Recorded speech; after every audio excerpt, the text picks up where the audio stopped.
Hey everybody, it's Josh here, and I've got a new video on the V8 jet ski here today. This video was filmed before I started the moving process, so you might notice that the garage in the background here is quite a mess, and that is more due to the move, and I'm going to get into that a little bit later on in the video. But first, I want to show you the work that I did on the V8 jet ski. Going to be doing a little bit of fiberglass work, and then we're going to end up pulling it out, flipping it upside down, and really taking a look at the damage to the pump tunnel. So there's this huge hole in the front of the ski where I had to cut it open so I could repair the fiberglass on both sides because there was damage to the front end of the ski. When I first started this project, it was something that I took care of, but I never ended up covering up the hole in the front here.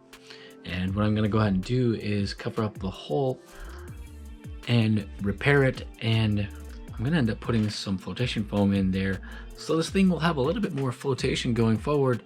And after it's experiencing it sinking, I've decided to refill it with foam. I had thought in my mind that I might keep this open as sort of a maybe battery tray or some other type of mechanical thing could go in there, intercool or some other thing. But with having it sink, I'm just going to put it back to stock so it will have more flotation just in case we encounter the sinking experience again. But I did actually put some more fiberglass on this while it was open, just for good measure.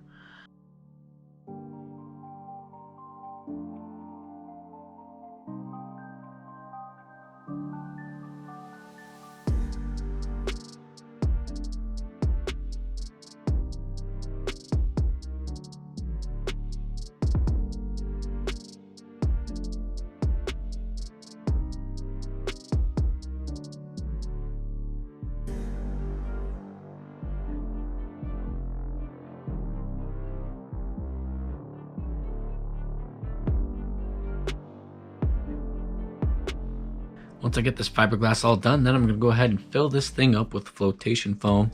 It is a 1-to-1 mix ratio expanding foam that is meant for boats, or in this case we're using it on a personal watercraft, and it is a closed cell foam that is meant for flotation. So it's basically the exact same kind of foam that I had in it before.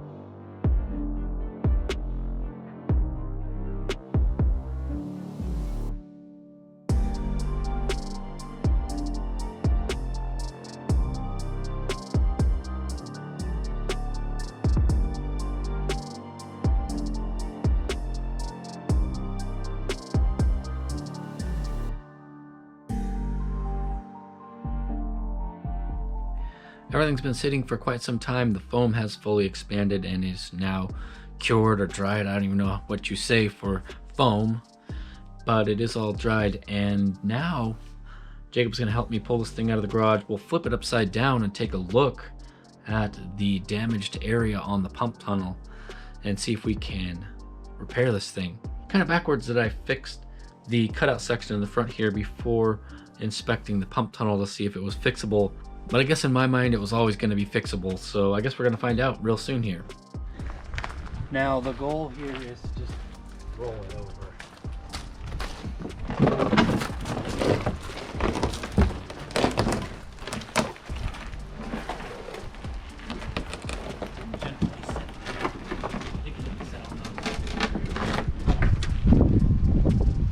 Okay.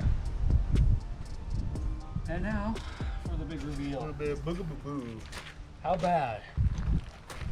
The damage to the pump tunnel, which is the main point of concern for all of this, because the pump tunnels have to be extremely strong to withstand the water pressures that they more or less generally see when they are out there going full throttle, especially on a personal watercraft that is super fast. Sees a lot more pump tunnel pressure than just your standard everyday personal watercraft. I'm gonna go ahead and wash this thing up while I have it outside. Just clean all of the sand and seaweed off the bottom of this hull. well, it's easy to do. And then I'll go ahead and talk a little bit more about the pump tunnel when I get done washing this thing off.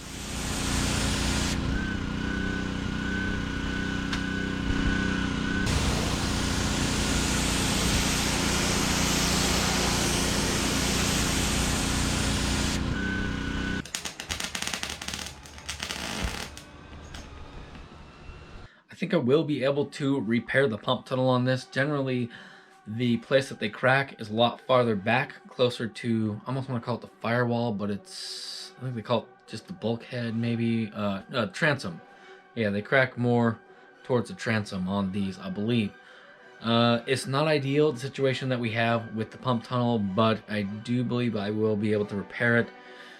And I will be reinforcing the pump tunnel at this time, so hopefully that all makes it super strong and we don't have issues going forward. So I'm going to take my time and try to do the repair correctly because it is such a crucial point on the ski. Now, as far as where I'm sitting, it is in the garage, and I'm going to do, what am I going to do? We'll do a little bit of a life update here. Now, I am able to sit in the chair because we have some of the stuff pulled out of our house for the selling of our house. So I'm just kind of like taking it easy and relaxing in a chair because it's been kind of a wild few weeks for me. So basically, this all started was on Milo's first birthday.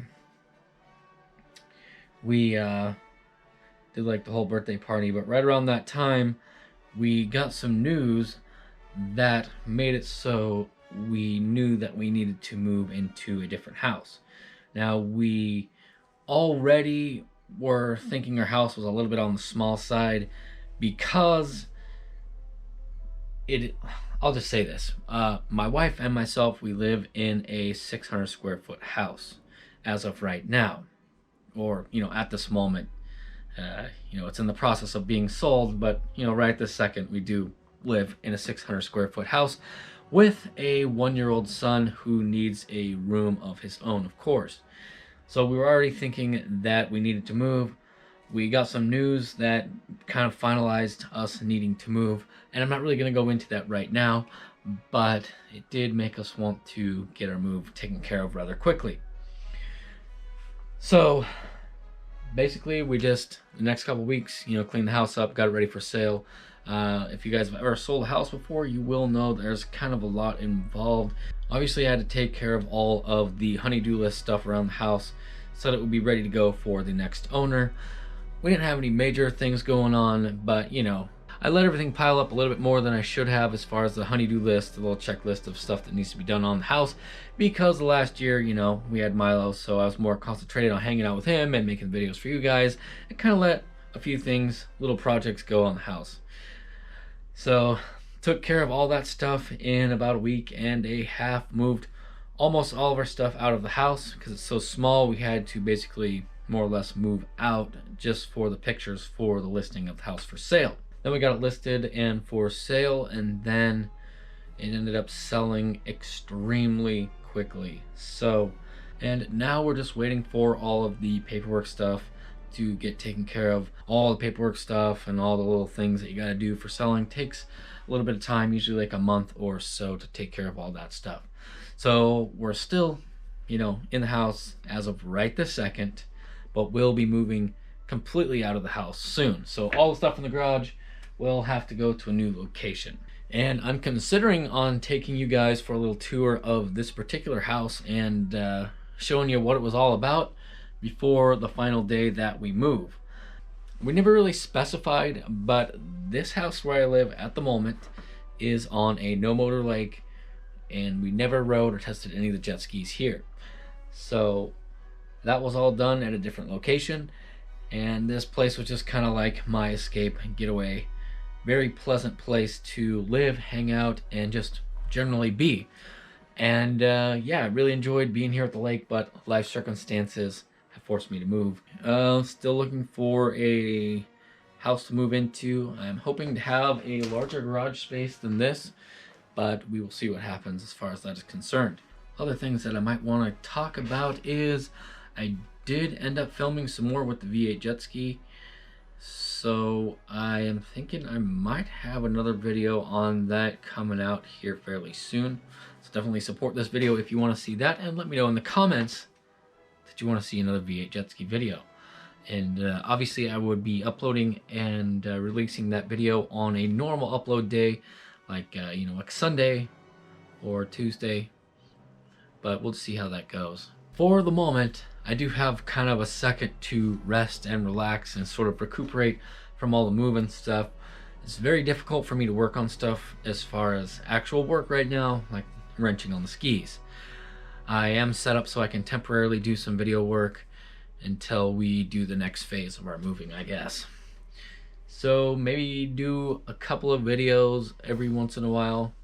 Definitely not going to be up to the normal standard of videos all the time for you guys, but we will get back to that at some point here once all of the life circumstances come back to a little bit more of normal.